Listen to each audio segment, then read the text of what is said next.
இப்போ நான் வந்துட்டு டூலிப் பிராண்டு நீடிலில் தான் வந்துட்டு பீட் ஒர்க் பண்ணிகிட்ருக்கேன். கீழே ஸ்விங் த்ரெட்டு எல்லோ கலரில் எடுத்திருக்கேன். கோல்டன் கலர் பீடுன்றனால எல்லோ கலர் த்ரெட்டு யூஸ் பண்ணுறோம். பீடு எந்த அளவுக்கு இருக்குதோ அந்த அளவுக்கு வந்துட்டு ஸ்டிச்சை நெருக்கமாக கொண்டு போகணும். சுகர் பீட்ஸ் மேக்ஸிமம் 2 பீட்ஸ் வச்சா தான் வந்துட்டு கரெக்டாக ஸ்டிச் விழுகும். அப்போ தான் ஸ்டிச்சும் லூஸ் ஆகாமல் இருக்கும். 2 பீட் எந்த அளவுக்கு ஸ்பேஸ் விழுகுதோ அதே அளவுக்கே வந்துட்டு நெருக்கமாக வச்சு ஸ்டிச் போடணும். நம்ம நார்மலாக போடுற செயின் ஸ்டிச்சு தான் 2 பீட்ஸாக வச்சு ஸ்டிச் போட்டுக்கணும்.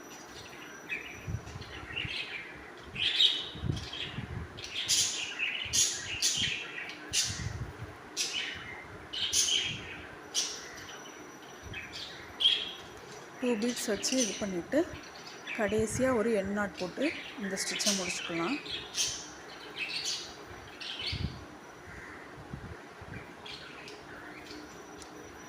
அடுத்து டிஃப்ரெண்ட் பீட்ஸ் பார்க்கலாம்.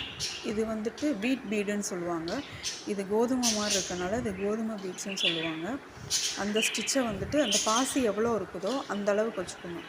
மேக்ஸிமம் சுகர் பீட்ஸை தாண்டி மற்ற எந்த பீட்ஸ் வச்சாலுமே சிங்கிள் பீடாக வச்சு தைச்சாதான் ஸ்டிச்சு வந்துட்டு மூவ் ஆகாமல் இருக்கும், நல்லா டைட்டாகவும் கிடைக்கும். இது வந்துட்டு ரைஸ் பீட்ஸுன்னு சொல்லுவாங்க.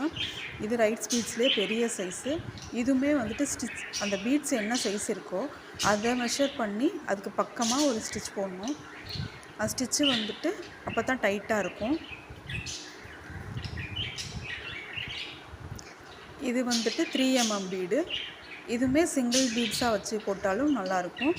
இதை தாண்டி 2 பீட்ஸாகவும் வச்சுக்கலாம். அதாவது சுகர் பீட்ஸும் இதுவும் பண்ணுறோம் அப்படின்னா 2 பீட்ஸாக வச்சு ஸ்டிச் பண்ணிக்கலாம்.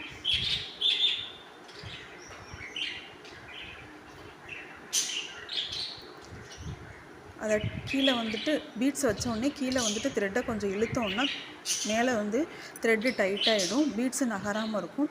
அந்த இடத்துல வந்துட்டு எவ்வளோ ஸ்பேஸ் வருதோ அந்த ஸ்பேஸில் வந்துட்டு ஸ்டிச்சை வந்துட்டு எடுக்கணும், கீழேருந்து த்ரெட்டை எடுக்கணும்.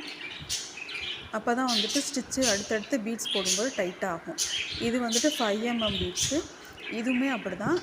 5 mm பீட்ஸ் வந்துட்டு சிங்கிள் பீட்ஸாக வச்சு தைச்சா தான் நல்லாயிருக்கும். சைஸு பெருசாக சிங்கிள் பீட்ஸாக வச்சோன்னா ஸ்டிச்சு நல்லா டைட்டாகும், மூவ் ஆகாமலும் இருக்கும். ஏன்னா நம்ம திருப்பி வாஷ் பண்ணும்போது அந்த ஸ்டிச்சு லூஸ் ஆகிடக்கூடாதுல்ல, அதுக்காக சிங்கிள் பீட்ஸாக வச்சு தைச்சி கடைசி எண்ட் நாட் போட்டு இந்த ஸ்டிச்சை முடிச்சுக்கலாம்.